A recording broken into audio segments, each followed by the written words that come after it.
أعوذ بالله من الشيطان الرجيم.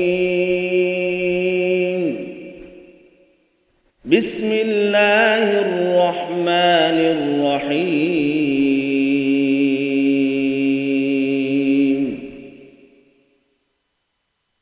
ألف لام را، تلك آيات الكتاب المبين.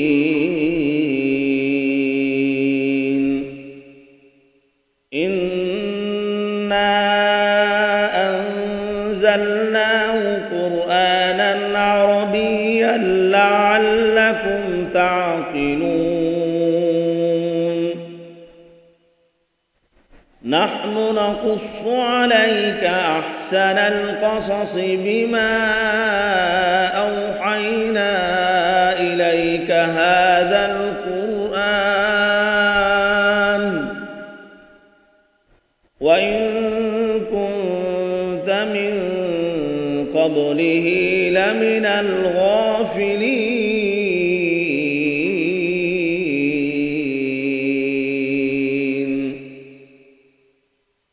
إذ قال يوسف لأبيه يا أبت إني رأيت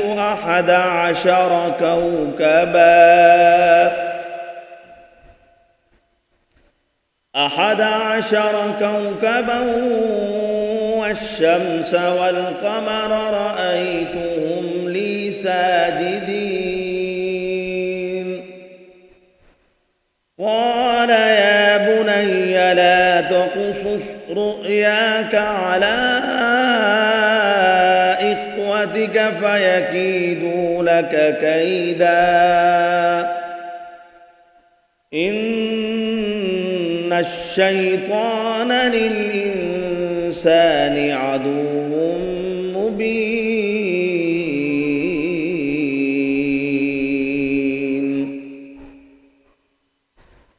وكذلك يجتبيك ربك ويعلمك من تأويل الأحاديث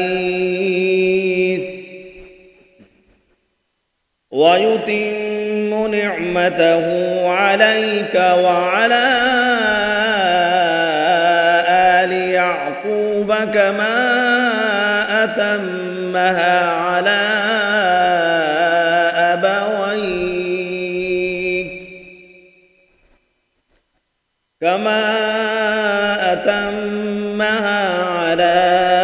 أبويك من قبل إبراهيم وإسحاق إن ربك عليم حكيم. لقد كان في يوسف وإخوته آيات للسائلين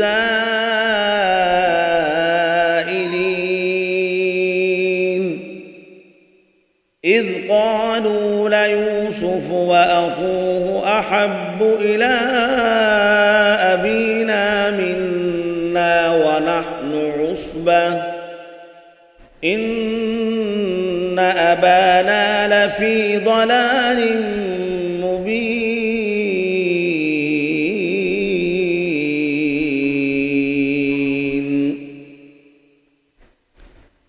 اقتلوا يوسف أو اطرحوه أرضا يخل لكم وجه أبيكم وتكونوا من بعده قوما صالحين. قال قائل منهم لا تقتلوا يوسف وألقوه في غيابة الجب يلتقطه بعض السيارة إن كنتم فاعلين.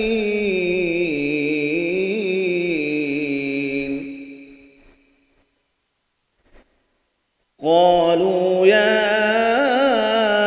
أبانا ما لك لا تأمنا على يوسف وإنا له لناصحون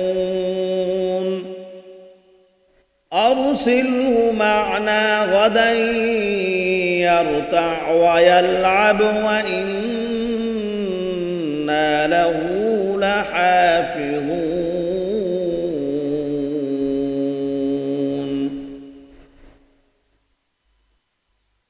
قال إني ليحزنني أن تذهبوا به وأخاف أن يأكله الذئب وأنتم عنه غافلون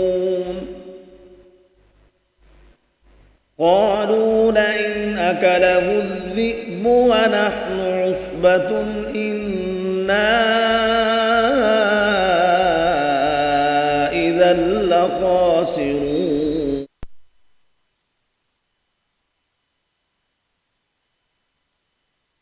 فلما ذهبوا به وأجمعوا أن يجعلوه في غيابة الجب وأوحينا إليه لتنبئنهم بأمرهم هذا وهم لا يشعرون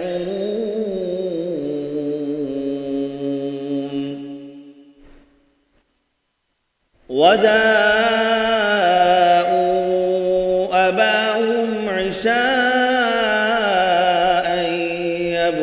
يبكون قالوا يا أبانا إنا ذهبنا نستبق وتركنا يوسف عند متاعنا فأكله الذئب وما أنت بمؤمن لنا ولو كنا صادقين